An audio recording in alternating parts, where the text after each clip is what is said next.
Change is external. Change could be traffic. Change can be weather. Change can be something that happens in your body. Change can be something that happens globally. Change happens externally. And it is a situation that is imposed by outside circumstances or unforeseen conditions. That's change. Follow me. Transition is always an internal or a psychological event. You see the contrast? He jumped up immediately. That's change. He began to walk. That's transition. Some of us are frustrated by change because we are unwilling to endure the process of transition. I need God's help to preach this now. So we jump up, and we jump up happy. You know how you get happy when God does something awesome in your life? That's a change. But transition is where transformation happens. Not by something external, but by something internal. I'll prove it to you. David said, create in me a clean heart, O God, and renew a right spirit in me. What does that mean? David wasn't praying about his situation. He was praying about his spirit, because he understood that if God changes your situation, but the spiritual process is left underdeveloped, it will cause an implosion.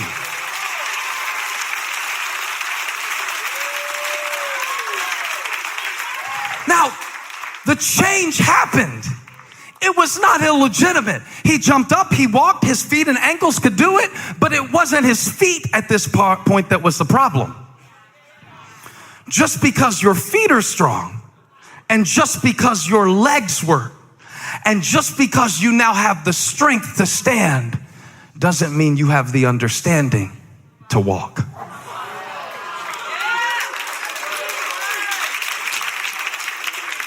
And you're in transition, and it doesn't make much sense to you when you're in transition. And it's unstable when you're in transition. In fact, when you're in transition, you can feel trapped. Here's why. I left Egypt. I'm not in Canaan. I'm trapped in transition. I'm saved enough not to go to hell, but I'm not saved enough to not want to go to the club. I'm trapped.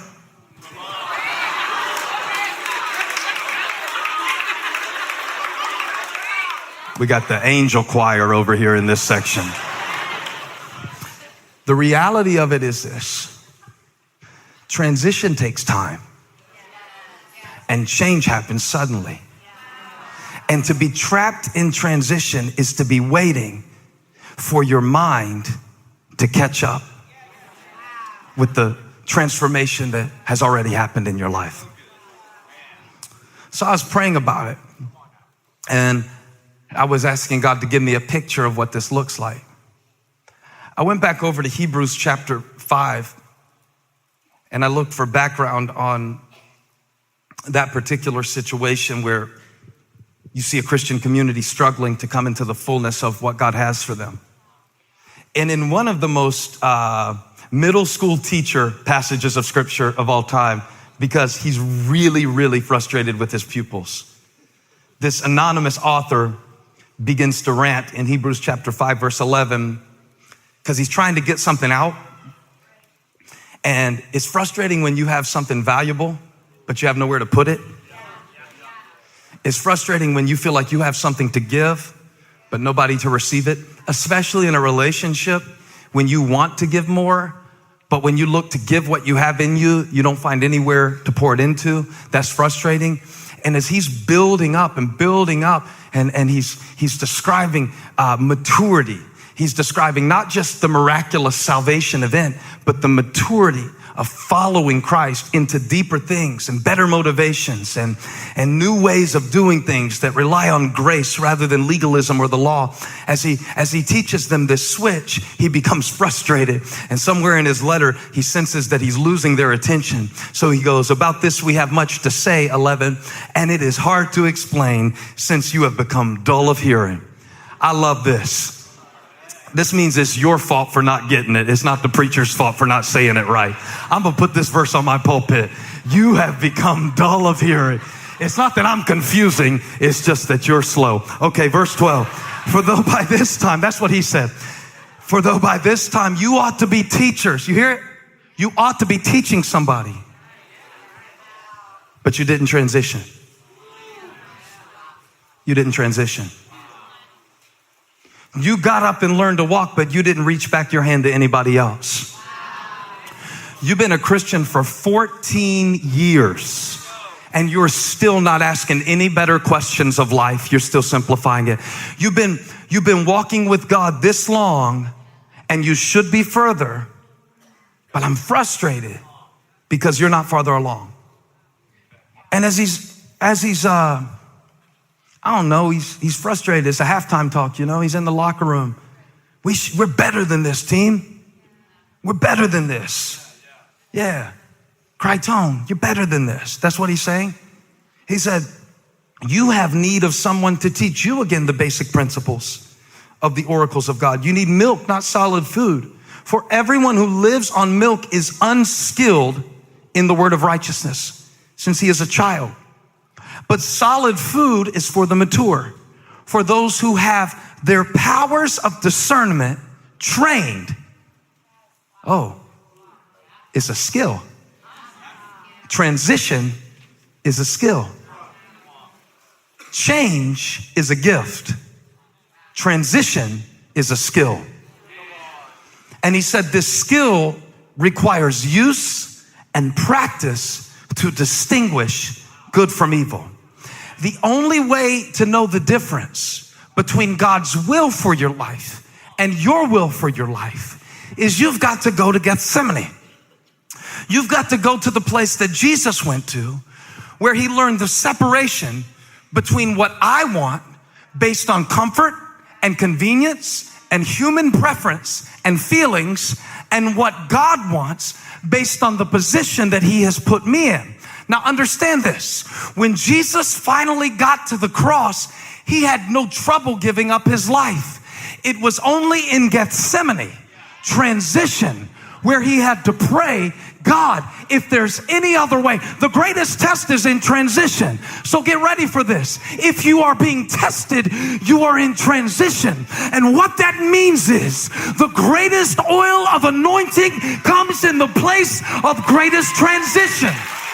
So God is growing you up.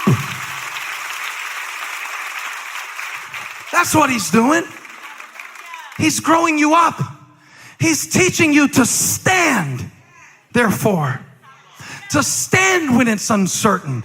To stand when it doesn't feel good. To stand when it's controversial. To stand when it doesn't seem to be happening. To stand on what you know when you can't trust what you see or what you feel. And you're in transition. And transition takes a little time. And now the decision is this. Do I hold on to the old, or do I lean into the new? That's what the man had to decide. And so do you, and so do I. Because I had my spot. I had my system. I had my support. But now I'm in transition. And I can't do what I used to do anymore. So I had this cup where people would come by and they would drop change in my cup. And I had to drop my cup to grab hold of Peter's hand so I could stand up and begin to walk. But that's not the part of the text that got my attention. Because after the man stands up, everybody is shocked to see this man who they were used to ignoring, who used to be kept on the outside. And they were like, that's Joe. I gave him a name because the scripture didn't, and it doesn't seem right that I would spend 50 minutes talking about him and not even give him the courtesy of a name. That's Joe. No, it can't be. Dudes walking, jumping, dancing. No, I'm telling you, that's him. How you know it's him? Because I know I walk by him every day. I used to walk by him every day. I walk by him every day. I walk by him every day. And he'd come in and we would transition past each other every day. And then we would see when he started to change, they couldn't understand it. And they didn't like it. Transition is traumatic, you know? And the way I know it's traumatic is because he dances, he walks, he goes past the gate and goes into Solomon's portico. This was a big, long porch, man. It would take that whole side of the temple was one big porch. And I never forgot this verse when I read it, because it said that in verse 11, that the man clung to Peter and John. I never forgot that. That just gripped me when I read it. Because I realized that it matters in these moments of transition what you cling to. And I hear the Spirit saying to somebody today that you are going to have to choose to cling to something that is new and uncomfortable to you to move forward in this transitional season of your life. For many of us, this means that we are having to let go of something old that exists in the paradigm of our mind in order to embrace something new. I mean, just because the man can walk doesn't mean that he can stand by himself. So now when we met him in the text, he's being carried. And when we say goodbye to him in the text, he's clinging. What makes that significant for our lives is you cannot take hold of what's new while you have a death grip on what's old. And God is saying, you have gone as far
as you can go holding on to what you used to be. This requires that the excuses that have become so embedded in your life have to be left behind at the spot of your transformation, because you're in transition now. God is giving birth to a new thing in your life. It is going to require letting go of old habits. Look, man, if you are a husband now, you can't be single in your mindset anymore. You've got to consider a new responsibility. What happens a lot of times is we go into new situations holding on to old habits. You can't have a husband situation and have bachelor habits. Before long, it will tear you apart trying to hold on to two things. So I hear God saying today, let it go. It is not serving you in this season anymore. Why would you hold on to something that taught you how to beg, that taught you how to blame? It can't heal you anymore. Something greater is here. There is a name that is greater than any other name, higher than any other name, stronger than any other name.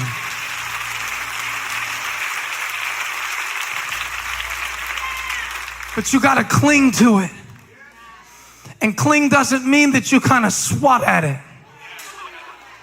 Cling means that you grab for Jesus with all you've got, because you know, like Jacob, that if he doesn't bless you, you won't be blessed. He said he clung to Peter and John. And what you cling to in this season of transition in your life will determine whether you go forward or stay at the gate. You know what the first thing that Peter did when he saw the man grabbing on